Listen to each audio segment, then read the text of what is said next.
ladies and gentlemen, to the 22nd Annual Hempfest, the 22-carat Seattle Hempfest Protestival. Appreciate you all coming out.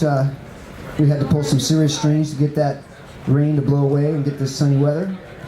But whatever we can do to make it a more pleasurable experience, we're going to try to pull off. We have a cadre of luminaries in the cannabis policy reform field here to speak to you, for you after I give you a brief introduction. Appreciate everybody coming out for this. When we started Hempfest in 1991, a lot of people thought that we were basically jousting at windmills, that it was never going to happen. We heard words like it's a pipe dream, you're pissing in the wind, prohibition's here to stay. What we've seen with the historic passage of I-502 and Measure 64 in Colorado is that change is definitely in the wind. The meme that prohibition is an iron curtain is here to stay is impenetrable, has been shattered and replaced with what looks like prohibition's a brick wall, and we've taken a few bricks strategically out. We take the next couple bricks out and you never know, we might compromise the structural integrity and the whole thing might come crashing down. We're doing something a little different this year. We're having 3 themes rather than one annual theme. We're going to have a different theme every day. Today's theme is the end game, no federal schedule. Tomorrow, Saturday's theme is harm reduction. What about the children? And on Sunday, voter power, your vote in democracy. And I want to touch very briefly on all 3 of these. You know, alcohol and tobacco are very dangerous drugs. Tobacco kills more people annually than murder, suicide, car accidents, drug overdoses combined. Alcohol is the 3rd leading cause of lifestyle-related death in the United States. But both of these dangerous, addictive drugs are exempted from the federal schedule entirely. Yet marijuana remains a #1 controlled substance, as bad as it gets. And the criteria for that is that it has no medical value and is highly addictive. So, you know, we think it's time to take marijuana completely off the federal schedule entirely, like alcohol and tobacco. That's pretty much the end game. As long as marijuana is a Control 1 federal substance, marijuana is not legal in any of the 50 states on a federal level. And anybody can go to jail or prison at any time for marijuana. And as you all know, federal sentences are much worse than state or local sentences. On Saturday for the main stage in the 3 and 4 o'clock area, we intend to do an Occupy Wall Street style call and response communication method to send a message to President Obama from his personal chum gang here that it's time to remove marijuana from the federal schedule entirely. Tomorrow's theme, harm reduction. We've worked with Dr. Roger Rothman of the University School of Social Work to develop 8 cards with 8 harm reduction messages on them. They'll be available at the information booths. They deal with subjects like marijuana in your lungs, marijuana and dependency, marijuana and driving. They're basically geared towards youth, but they apply to everybody. We believe that now that marijuana is decriminalized in Washington State and Colorado, it's time to start messaging a little more aggressively to young people so they understand that our messages is that very young people should wait until they're emotionally, physically, and mentally developed before they experiment with marijuana or any illicit drug or even any above-the-counter substance which might be mood-altering. And Sunday's theme, voter power, your vote in democracy, pretty much speaks for itself. You know, a lot of people tell me, why do you vote? We're just encouraging the system. It's a waste of time. It's all rigged. And how anybody could see that now we have legal gay marriage, a black president in the White House, and an ounce of marijuana legal in Washington. I don't see how anybody can say that your vote is not extremely powerful. And if you do not vote, then your political free speech is basically being ignored and your message is being ignored.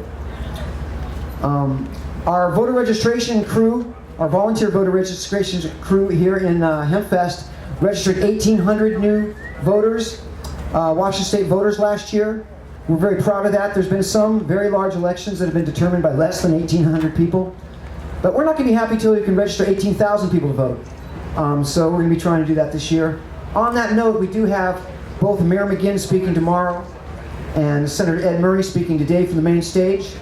We're also proud to announce that Alaskan Senator Mike Gravel will be speaking on Saturday at the main stage as well. I don't want to take any more of the esteemed guest speakers that we have. They're about to address these subjects for you. So basically, I'm going to hand this over to Carrie Porter and let her take the mic. Thank you so much, Carrie, for putting this together. Thank you, Vivian. So I was invited here to speak to you about the war on drugs and explain why our work is not over yet. Obviously, we all know that marijuana is a Schedule I controlled substance, and that means that state law is completely irrelevant in federal court. You don't get to talk about it. So right now here in Washington, there are entire families who are facing indictment for medical marijuana. These aren't people who were trying to get rich quick. They weren't growing hundreds of plants. These are legitimate patients who are seriously ill. I know of at least 3 cases right now that are active in our state. One of them is for just 44 plants. And there's another guy who is being threatened with prison right now for 15 plants in our state where it's been declared legal. And despite the fact that voters have overwhelmingly approved recreational marijuana, U.S. attorneys are aggressively pursuing patients here. And while the state of Washington finalizes plans to manufacture and distribute cannabis commercially, people like Jerry Laberty are in prison for doing the exact same thing. Jerry's on this poster behind me. He owned a legitimate state-licensed dispensary in Spokane, provided medicine to the sick, and he's now in prison for doing so. And behind Jerry in this poster is Chris Williams. And Chris went into business with a criminal defense attorney and the lobbyist who wrote the medical marijuana law. He thought for sure that this would mean he was in clear and unambiguous compliance, like President Obama and Eric Holder had talked about. But it wasn't until Chris went on trial in federal court that he understood how the system really works. You see, they use your banking records to prove that you were laundering money. And they use your utility bills to prove that you were manufacturing drugs. They use business contracts, and they prove that Chris was conspiring to distribute marijuana with those business contracts. And so as a result, he was convicted, and he faced a 90-year mandatory minimum for a state-licensed caregiving company. Life in prison for a crime with no victims. And Chris's story pales in comparison to Richard Flor. Richard's last moments on earth were spent shackled to a hospital bed. He died from medical neglect 4 months into his federal prison sentence. He was the first registered caregiver in the state of Montana. And his widow Sherry remains behind bars. She's unable to grieve the loss of her husband from prison. And she was recently asked by her prison counselor to write down 5 negative things in her life. I've included those in your media packet to read about what the most negative things are for Sherry Flor, and it's not prison. So why is it that Sherry and Chris and Jerry are rotting in prison while businesses right up the street get to advertise $200 ounces and sell them with no problem? And how can the state of Washington legally issue licenses to produce and process and distribute marijuana when the federal government considers it illegal? The message is really clear to me. They can sell drugs. The government can regulate drugs, they can control it, and they can do a better job than the cartels. But you and me, us common folks, we can't. If we grow marijuana, we go to prison. And they use our friends, even the lawyers that advise us, and they take their testimony and they use it to seal our fate. So Eric Holder's plan to get smart on crime, it doesn't talk about rolling back the system of informants that rewards treachery and punishes those with little or no information to trade. He didn't have anything to say about the hardworking Americans who are having their property seized without ever having a single criminal charge filed. He didn't talk about the DEA's Special Ops program. And when he was speaking in California, not once did he mention hundreds of prisoners who are now on day 40 of a hunger strike to protest inhumane conditions. There's a lot of things that Holder left unsaid. And what was most clear to me was he didn't talk about marijuana.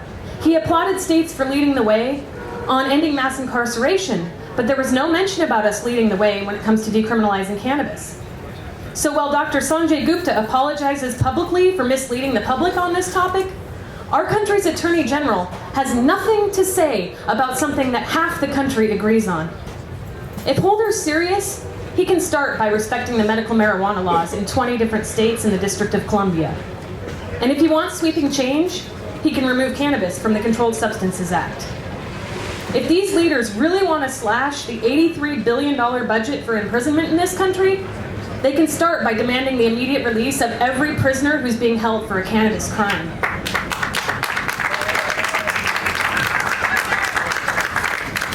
We could put hundreds of children through school with the money that we're going to spend to incarcerate the 16 medical marijuana providers on this banner. Hundreds of kids we could educate.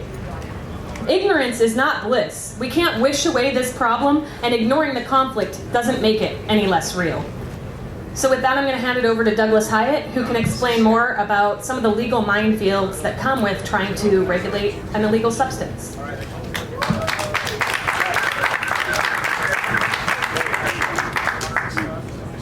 Good morning. How you guys doing? Everybody doing all right? I'm sure we're all happy. We heard from our Attorney General this week about this new smart on crime policy. Why do I feel like I've heard that before? Because I have. More window dressing from an administration with which I am thoroughly disenchanted at this point over a number of issues, but none more so than their failure to honestly address the war on drugs and the current issues surrounding marijuana decriminalization. I've only got a couple minutes here, and I really want to highlight what today's Hempfest theme is, which is end federal scheduling, or a federal solution to our problem, because make no mistake, that's what we need. We need a federal solution. We must have a federal solution. Without a federal solution, there is no meaningful reform, period.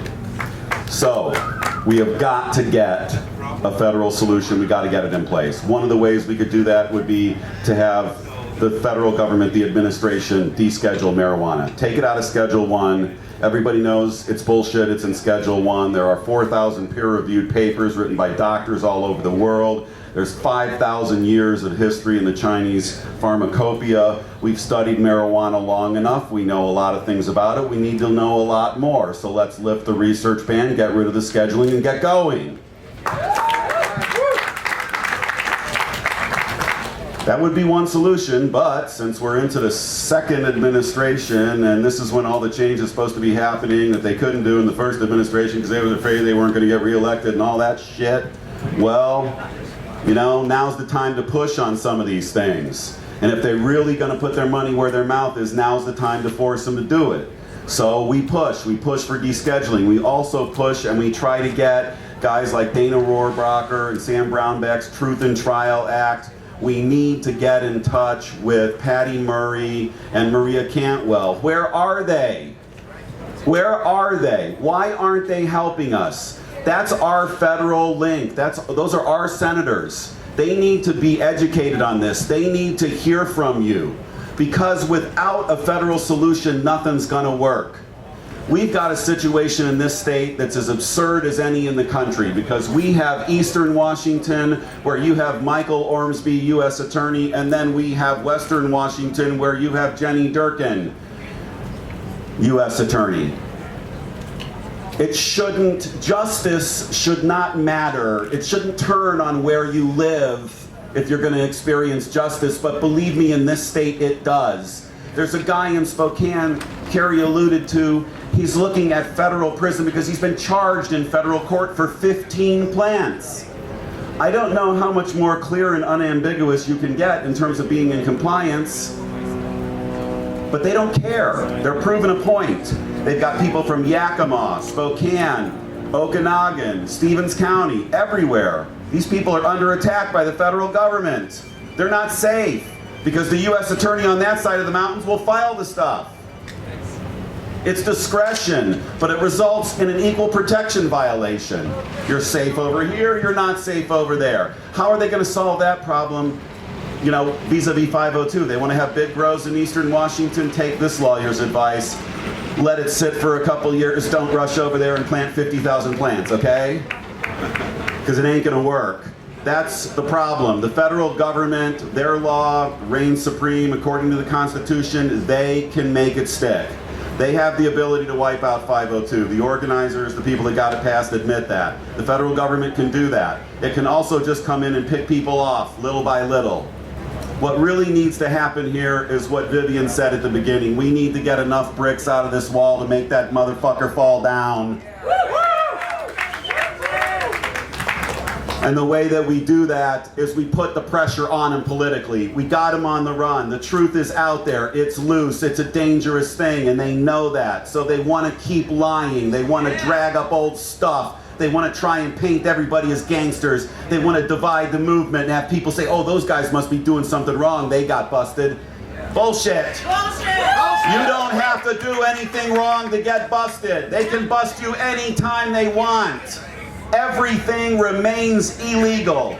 There was no legalization. There is no legalization. Not true legalization.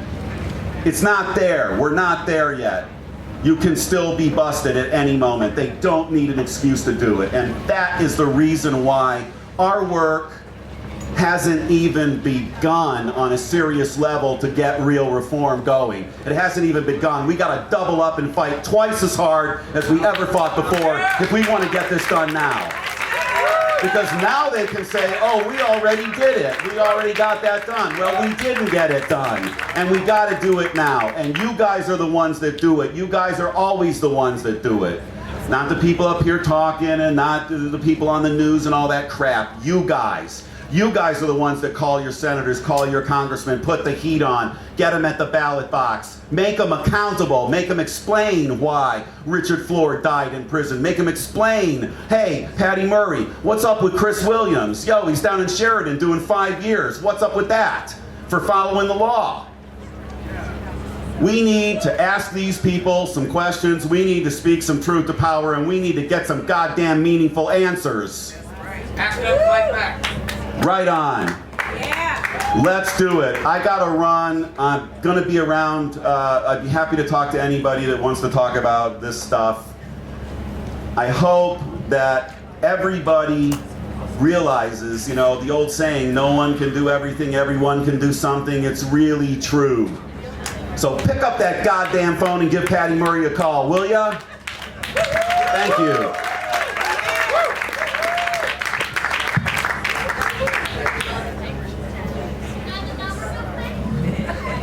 So now we have Mr. Steve D'Angelo. He is the executive director of Harborside Health Center in Oakland, and he's actually fighting the federal government right now. He's one of these people that we've been talking about who's literally putting his life on the line, his freedom on the line, to stand up for what all of us believe in. And he's going to talk about how he's trying to keep his property from being seized by the federal government and also work to reform the 280E tax laws that keep businesses from deducting legitimate tax expenses.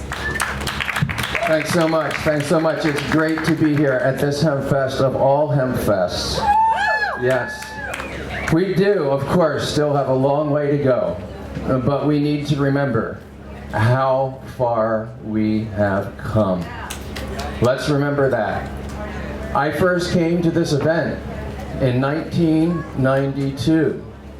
Long before many of the people who will be here today were even gleams in their parents' eyes. I came here with my dear friend and mentor, Jack Herrer. Jack's here today. He's right here on my shoulder. He's got a great big smile and he's blowing a great big joint. Do you see him? He's right here with us today. Thank you, Jack. He didn't get here, but he knew we would get here. Jack and hundreds and really thousands of other activists like him. We have come a long way. And as we're here today, moving from protest to celebration,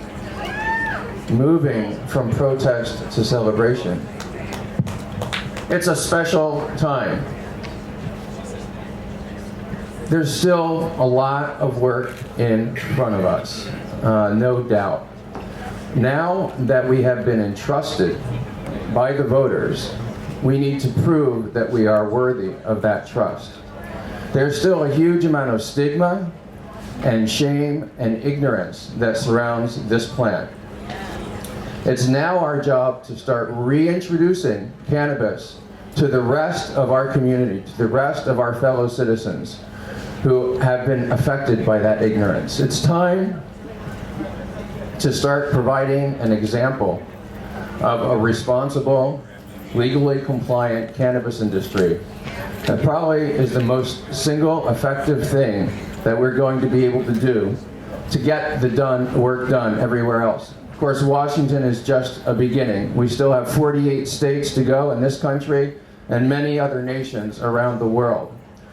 The eyes of the whole world will be on us, will be on Washington to see how this law unfolds, to see whether it provides a benefit not just to people who use cannabis, not just to people who rely on cannabis for medicine, but a benefit to the entire community. And that's our task now, is to create a legal cannabis industry, a legal cannabis community that does return benefits to the entire community. That's the single most potent thing that we can do to help our brothers and sisters who are in prison, to help all the people who are suffering without medicine, people who are dying, and all of their families, and everybody else who's still affected by this war. We, of course, at Harborside have been fighting pretty vigorously for the last few years. The government's been trying to do everything that they possibly can to close us down that doesn't involve putting us in front of a jury, because they know they would lose if they did that. So they gave us a huge back tax bill. They have denied us bank accounts at the same time that they've been sending IRS agents in to audit us and demanding complete financial records. We've had our bank accounts closed by about 6 different banks because of pressure from the Treasury Department. And their latest trick was to try and seize the properties that we are located in, that we do business in. But they didn't really do their homework when they decided to target Harborside. They didn't know our track record. They didn't know that we have an incredible, determined, and brilliant attorney named Henry Wykowski, who was not going to let that happen. Are you here, Henry? I guess Henry's not here. But Henry has scored amazing victories over the course of the last couple years, both in state court and in federal court. And the upshot of those victories is that all of the federal attempts to close us down, short of putting us on trial, have failed. We have fought them into a corner. We've backed them up to a standstill. Harborside is going to be around a long, long, long time after Melinda Haig and the other drug warriors are history. So thank you all for coming today. Thank you all for the part that you've played in moving this movement forward. Thank especially the organizers of Hempfest, this incredible organization of hundreds of people. What incredible work they do. You know, I go to events, dozens of events every year, many of them cannabis events, some of them not cannabis events. I've never been to one that was as tightly organized, as smoothly executed, and carried the kind of intention and sensitivity and compassion and beauty that this one does. Thank you all for making this for us.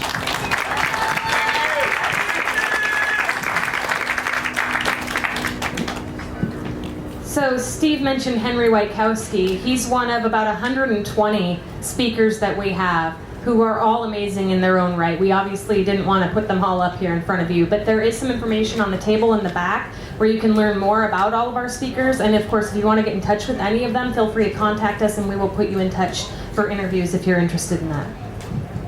So now we have Adam Eidinger. He is a public affairs director for Dr. Bronner's Magic Soaps. And Dr. Bronner's has been an amazing partner in this movement, helping to fund many of the projects that we need to get prisoners home. Washington, D.C., a hemp store.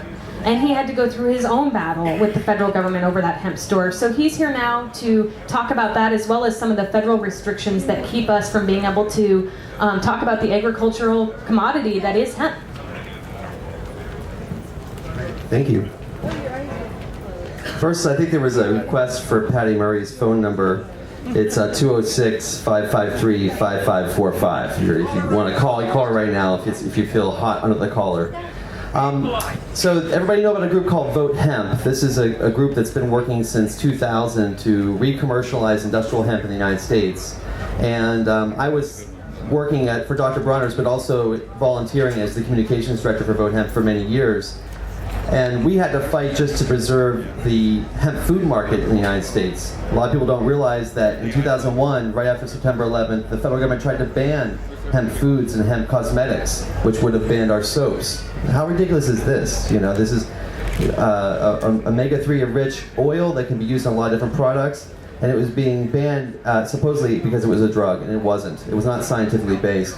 Dr. Bronner's and the Hemp Industry Association worked and it really came together and sued the federal government. We won. We beat the DEA in 2004, and ever since, there's been an explosion of hemp food products in the marketplace. And now, hemp food is probably the largest part of the hemp economy.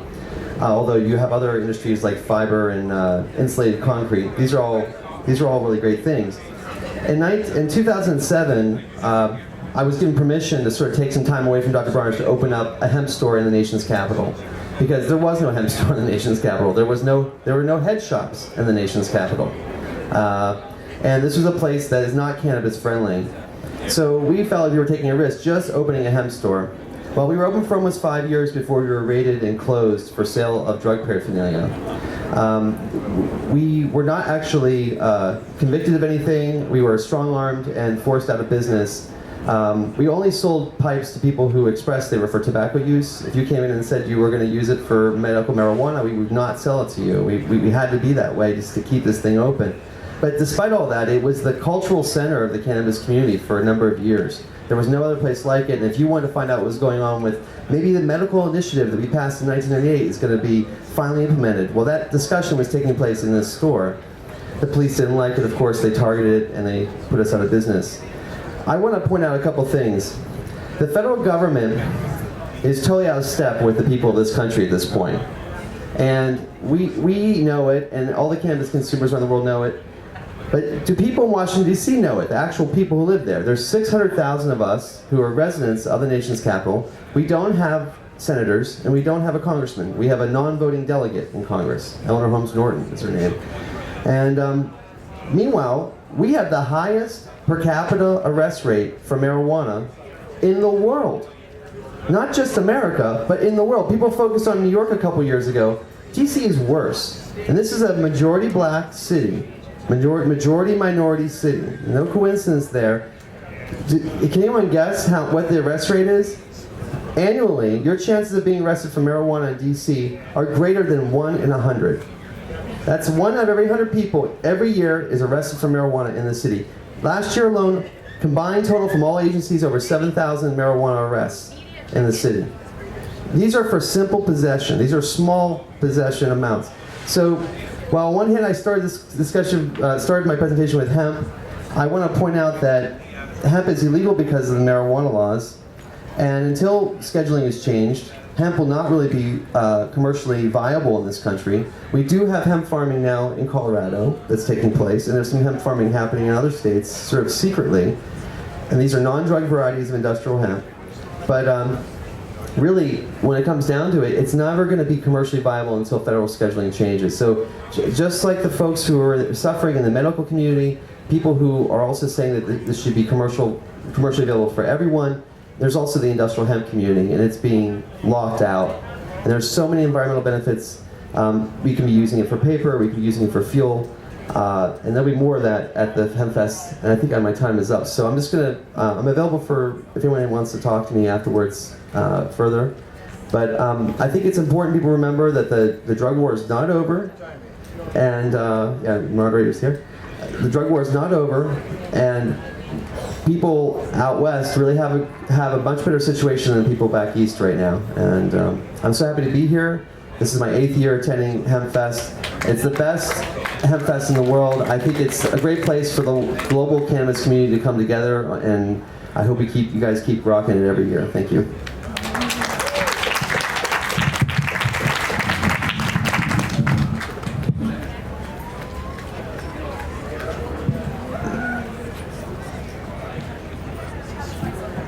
So now I want to introduce you to Dr. David Behrman.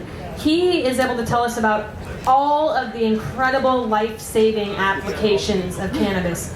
I know everybody's heard about it a lot in the last couple weeks with Dr. Gupta's piece on CNN, but Dr. Behrman is here to really provide not just, from a cultural, political, and economic standpoint on how prohibition has come to play, but he's also going to talk to us from a substance abuse and prevention standpoint and explain, that perspective of the conversation.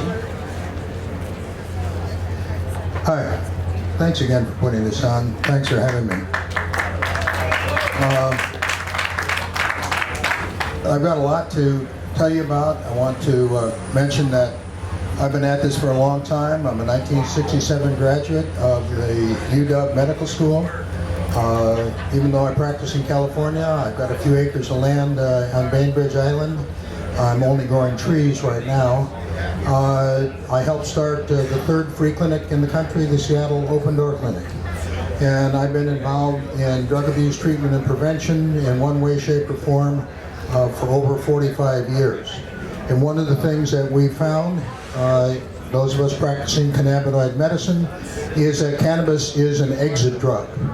We know that the 1999 federally funded Institute of Medicine report debunked the idea that cannabis was a gateway drug. It is not. Coffee, maybe. Tobacco, definitely. Alcohol, definitely. Not cannabis. Now, I want to digress for just a second, because the discussion about the Obama administration bears talking about, particularly from the medical point of view. Because President Obama is a giant hypocrite when it comes to marijuana. One of my patients went to Occidental with him, said he was one of the top dopers on campus. Another one of my patients is from Hawaii, said he and his cousin were two of the top marijuana sellers in Hawaii. But the thing that really bothers me is that President Obama said that he was going to honor science. So what happened? He reappointed as the head of the DEA, Bush's head of the DEA, and even after Professor Lyle Craker at the University of Massachusetts, professor of botany, had a hearing before a DEA administrative law judge who recommended, they don't have the power to say you must, they recommended that the government give him a grow license so he could study marijuana as one would any other botanical medicine. And she turned him down. I do not call that honoring the science or following the science. Also, you may recall that President Obama said that he was going to respect the state laws. Well, he hasn't. And I got a few negative things to say about so-called conservatives like Justice Scalia, who's supposed to be a big supporter of states' rights. The states are supposed to have, by the 9th and 10th Amendment to the Constitution and the 1925 Linder versus U.S. decision, the right to regulate the practice of medicine.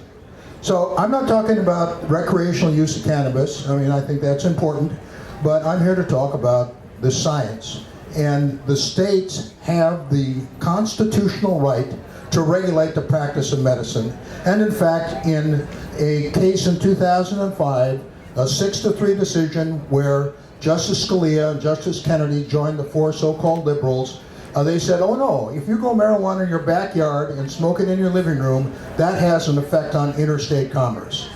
And so they said the federal government, even though they can't regulate the science, though they do, that they can use the Commerce Clause and stretch it beyond all recognition. Dr. Gupta's documentary was mentioned, and he's made a lot of progress, but he has a long way to go. He doesn't understand the history, and he really doesn't understand all the research that's been done. There are about 20,000 studies that have been done on cannabis and cannabinoids. I just want to mention a couple of things that are in the future. I mean, what do we have to look forward to? We need to look forward to additional studies. We can't do those studies because the federal government blocks pretty much all legitimate studies.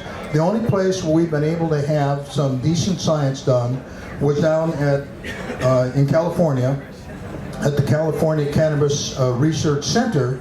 It was funded with $9 million from the state legislature back in 1999. And about a year and a half ago, they released a summary of the 18 FDA-approved smoked marijuana clinical studies that were done. Many of those studies were reported in peer-reviewed medical journals. Now, I suspect that most of you know that the federal government that says there's no medical use for marijuana has a patent on cannabidiol, which they got in 2004, and the patent is for its medical uses. The federal government has lost pretty much all respect from any thinking person. Anybody who has an IQ that's higher than room temperature has to question where the government is in regards to science and truth. In 1988, you had the DEA's chief administrative law judge, probably not a fan of marijuana, and this was a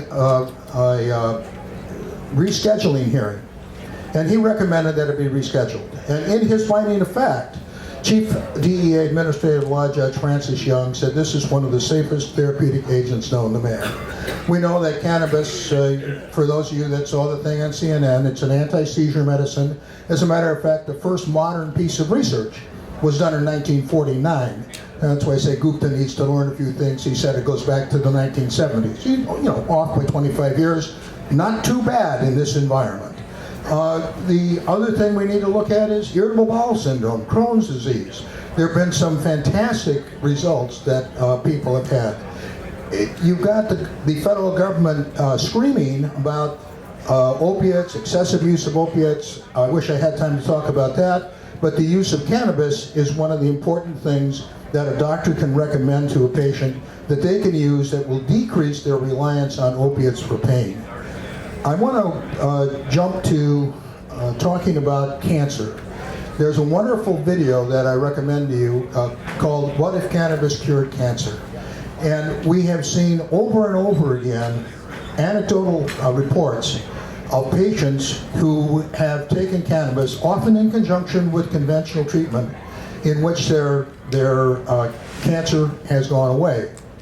Unfortunately, you know, the media, even though media that is trying to be pioneering, sometimes gets intimidated. I was on the Ricky Lake show, and I actually think I was on air for about 15 seconds. You know, you heard your 15 seconds of fame. If you time it, I had 15 seconds. And what they cut out was, I criticized the federal government for blocking research. Cannabis can cure cancer. The federal government is standing in the way of allowing that. It's been a pleasure to be able to talk to you. I want to mention we've got my book. I'd be glad to talk to you about that. We also have a brochure for something called the American Academy of Cannabinoid Medicine, which is a group of responsible physicians who recommend cannabis. The president of our organization is Greg Carter, who's on the faculty here at the University of Washington. I'm sorry I overwent my time. Thank you very much. Thank you, Dr. Berman. It's always great to learn more about the science. So our last speaker today is Dr. Dominic Sorfs that we're going to have fighting the war on drugs. It's the Center for the Study of Cannabis and Social Policy, and I don't want to take up too much of his time because I want to leave room for question and answer afterwards. So here's Dominic. Thank you. Hi everyone, my name is Dominic Corva. Carrie's introduced me. I also want to mention, of course, my colleagues in this endeavor, Dr. Sunil Agarwal and Dr. Michelle Sexton. Together we form the nucleus of a research action think tank called the Center for the Study of Cannabis and Social Policy. The passage of Washington State's Initiative 502 has created a novel contemporary legal landscape, a geographic experiment in cannabis legalization. The Center for the Study of Cannabis and Social Policy, located in Seattle, Washington, recognizes that policymakers and the public will be watching our experiment not only to see how it plays out, but to learn lessons from which to inform future legalization initiatives and legal cannabis landscapes. The lessons they learn will depend on what kinds of research and public interest questions are asked, how research projects are designed to answer those questions, who collects that data and analyzes it, and finally, who disseminates it to the public at large. This is the politics of knowledge. I'm a social scientist, by the way, in case you couldn't tell. The Center's mission is to study the effects of legal cannabis policy on social landscapes, specifically by understanding cannabis policy as embedded in broader policy landscapes. This means that I-502 is not just about cannabis, it is about society at large, and interacts in specific ways with other kinds of public policy intended to improve social welfare.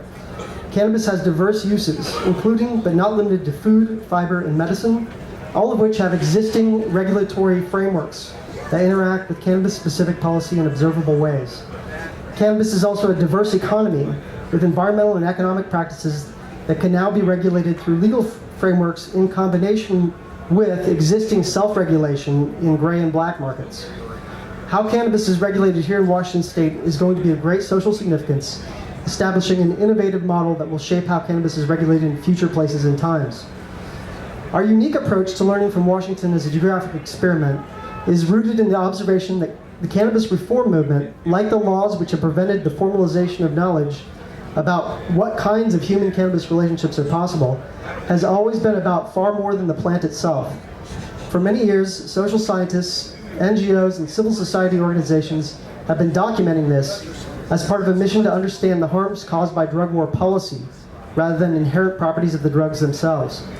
Because of I-502, and because of also medical frameworks with which they're now overlapping, we can now test social policy hypotheses positively by documenting social benefit rather than negatively by documenting harm.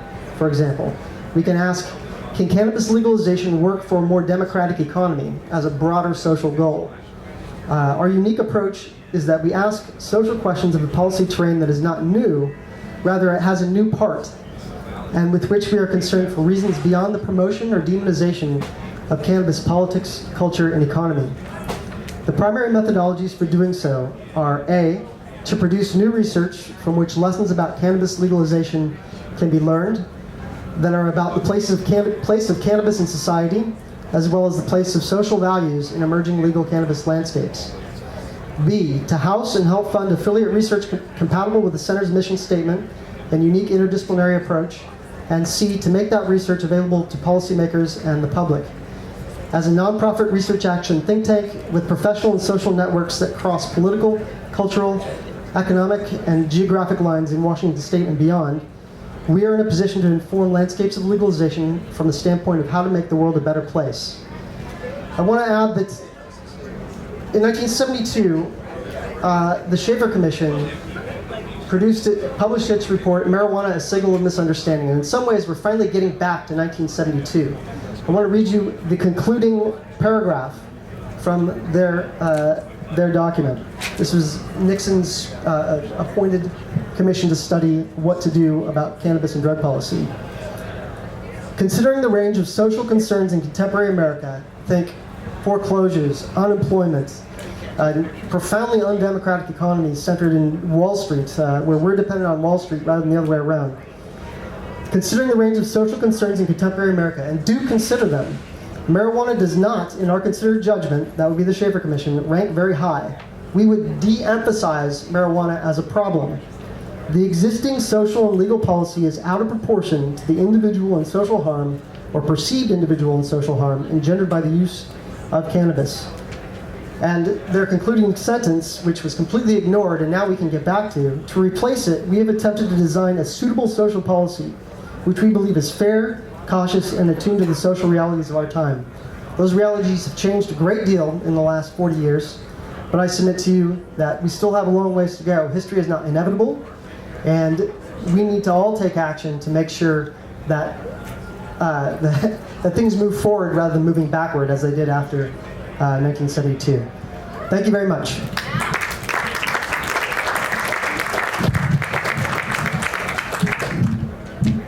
And with that, if we can have all the speakers come over here, so if people have questions, we can have them available for you. Anybody, any questions?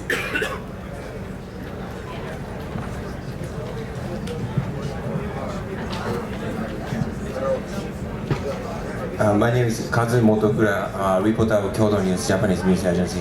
I have a question to the organizer about the plan of Seattle Police Department. They are planning to hand out Doritos, and I'd like to know what do you think about this way of participation from the police? And I don't know if it's true or not, but some people are saying that Seattle Police Department have decided to cancel this idea of handing out snack And I just, if you can confirm that or not. Where's my Doritos? Gosh, it's interesting. You talk about people who are rotting in prison and dying, and it's the Doritos people care about. So I do not know for sure if they have decided to cancel the Dorito drop due to the news. I did have a lot of people ask me yesterday looking for a negative part of that story. Like, they wanted me to expound on why it's bad that the police are handing out Doritos. And you know, I don't have an answer. It's fantastic that the police are handing out Doritos, and I'll tell you why. I have been arrested for cannabis. I am terrified of police. And the little work that they're doing to make outreach to show that they're not scary, that they're our friends, makes a huge difference as we're ending this war on drugs. And even more important, it's saving us a ton of money, because they're not going to arrest people for breaking the law, because they're doing education to teach us how not to break the law first. How about that for law enforcement? Any other questions? I want bunions.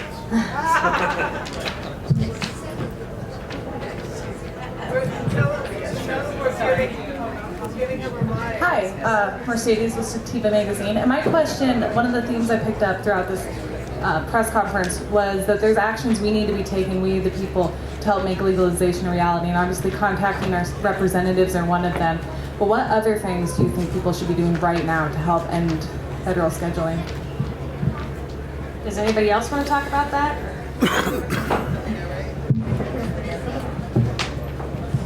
You know, I think that that the best way to be effective as an activist is to find a way to do what you love, to do whatever your passion is, and put that passion at the service of the movement. So if you like to write and you're a good writer, you might want to do something like my friend Clint Werner has done and write an amazing book on the therapeutic and medical uses of cannabis.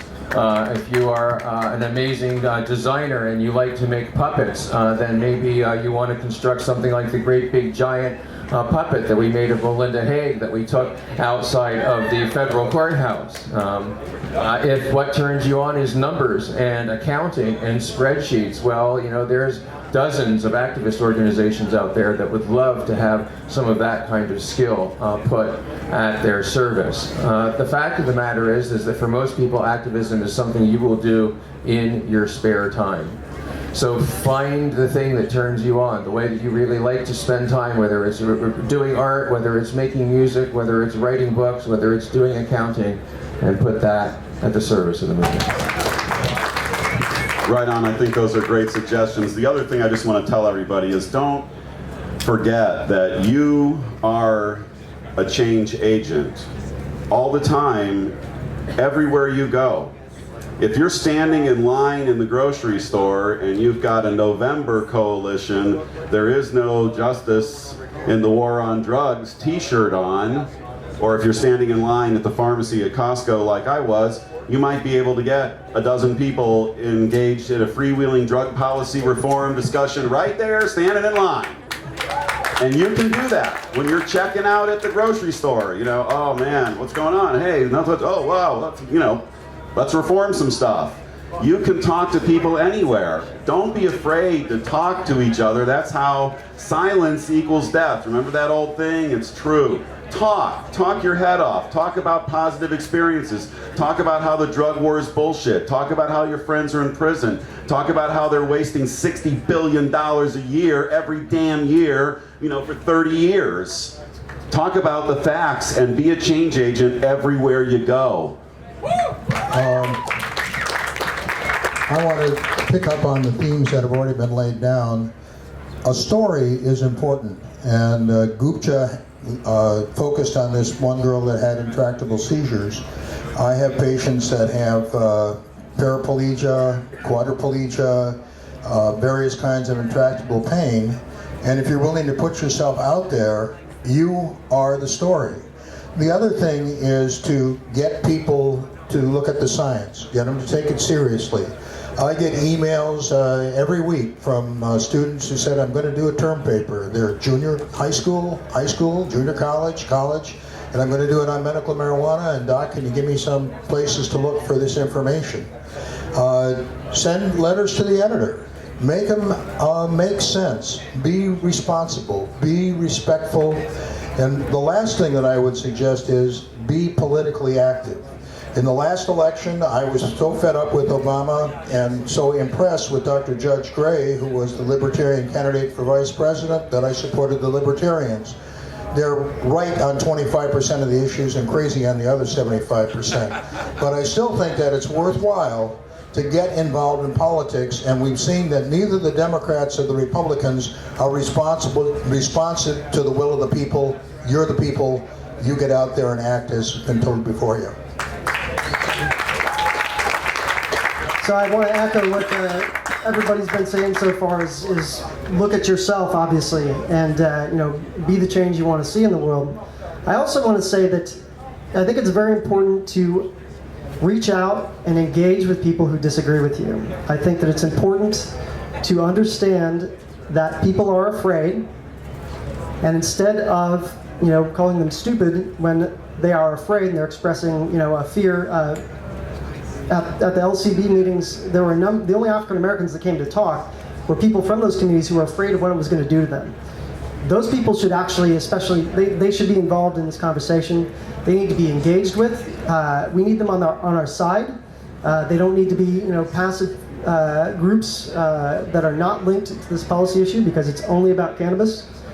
It's about social justice. It's about democracy, and I don't mean just voting, but encouraging a more democratic society, and also truly attempting to create a knowledge base that addresses people's fears. And when they're unfounded, there's still fears and they still matter. We need to talk to them. We need to reach out to them. We need to make connections with other social movements, because that's what this is. This is a social movement, right? So that's what I have to say. So basically, summing all that up, the answer is stop looking for what other people can do and start asking what you can do to solve this problem. We do have more handouts in the back. I want to remind people, if you need more information, there's a lot of it back there, because we're going to have to wrap up very soon. I have time for one more question if somebody has one. Nothing? All right, thank you to all of our speakers for being here, and thank you to members of the media for reporting this important story.